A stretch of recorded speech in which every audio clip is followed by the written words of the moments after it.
Your first pro experiences in the music business.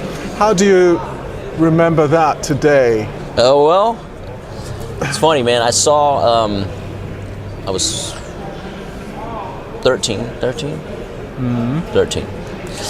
and rented Spinal Tap because it looked cool, and you know what you saw in the ad for it was all the explosions. Like, it's gonna be a cool movie. Not really understanding that it was a spoof, right? Yeah. Just thought it was a horrible movie, you know. Like, I don't even know what this is. And when I started touring in my first band, I was in a band that a month after I graduated from high school, we had circuit bands in the Southeast, and these are bands like that. We had a semi-truck, we had a 200-can light show, full-blown PA. It was like, you know, an arena show in a club, right? And we played 5-6 nights a week, 2 or 3 sets a night, all year. And these guys, I was 17. That's a lot of work. Yeah, these guys were like 25, 26, I was 17. And I got thrust into their world. And, you know, we were playing anything from Led Zeppelin to Motley to any of the stuff that was big back then. I think we had the big hair and the spandex, the whole thing. It was cool for a minute, but what I remember was I went back and rewatched Spinal Tap, and I'm like, holy shit, I get it. No, I get it. This is so funny. And like, my life has become Spinal Tap. Like, it's happening. It's so weird, man. It's like that. Yeah, but I think it has to. I mean, if you're in rock business, sooner or later, that's kind of like a measure of your success, in a way. It really is. It has to be like that. If you can relate in any way to that movie, that means that you have had some sort of success, because it's about the roller coaster that it is, man. Exactly.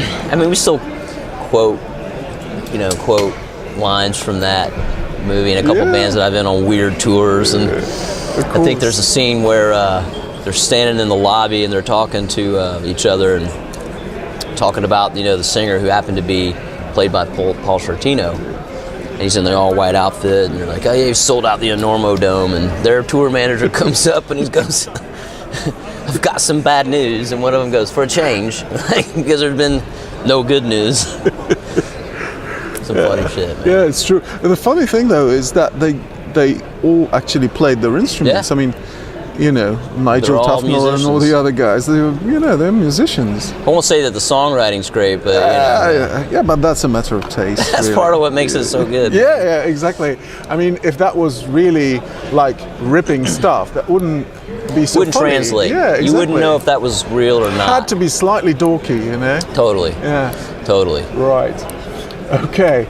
Let's talk about your first recording experience.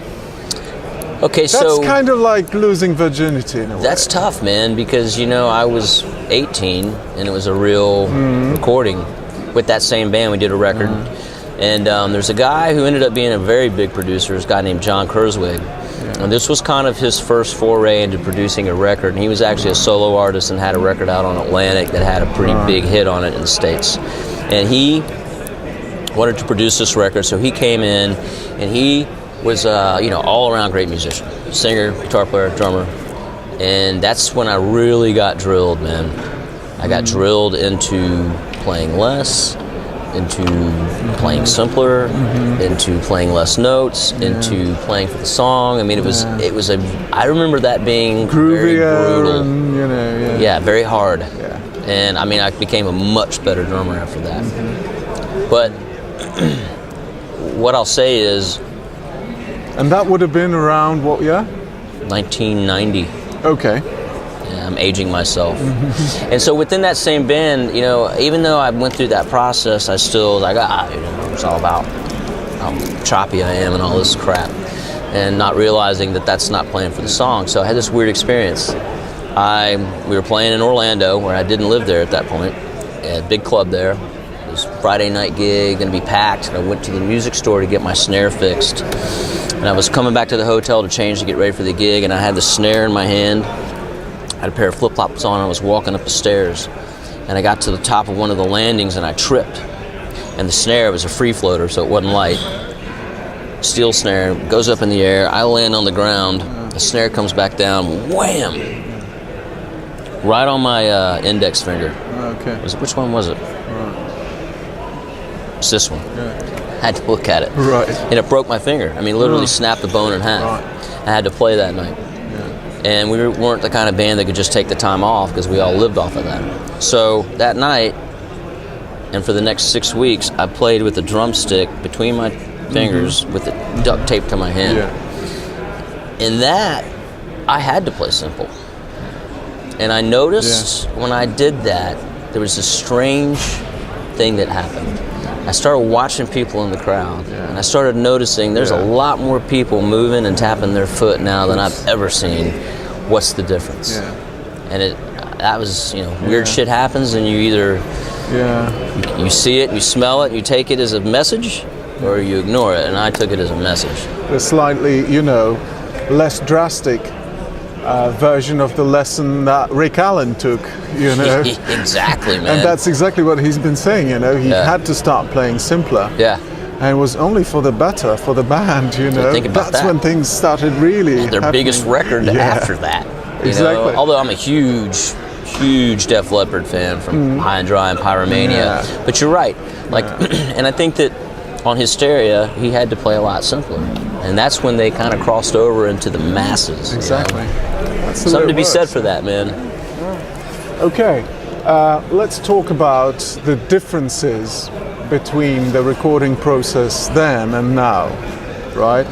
The digital has, entered into the studios over the last 20-something years since the first session you did. So I'm presuming back then that was, recorded, you were recording onto tape. Yep.